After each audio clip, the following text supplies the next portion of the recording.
we have some sad news coming from American zoos. It seems that Chinese pandas will leave America. We're talking about some of the most popular attractions in Washington, D.C. zoos, not to mention Atlanta, Memphis, San Diego as well.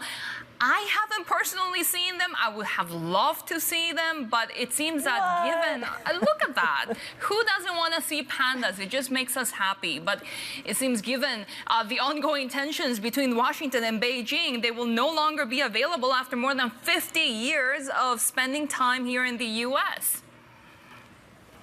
Yeah, we've still got one pair of giant pandas left in the southern hemisphere. That's at Adelaide Zoo. I haven't seen those, but I had seen the pandas that were in Hong Kong. And look, it's so interesting, this concept of panda diplomacy that we know that has really been perfected by Beijing, right? They are already on loan. We know that. There's agreements that tend to be extended, usually 3 years at a time. The pandemic, we know, sort of caused some chaos in terms of some of these pandas around the world, not just in the US.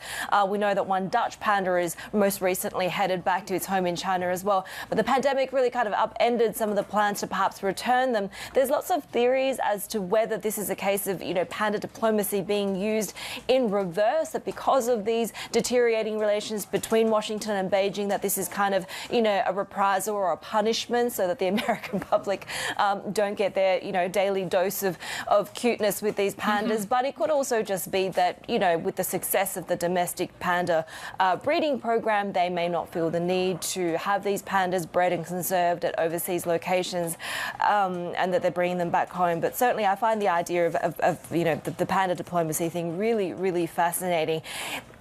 I guess time will tell, Shery, right? If we do see a market improvement in US-China ties, maybe we will actually, before December, see an extension of some of these loans, and maybe you'll be able to see them.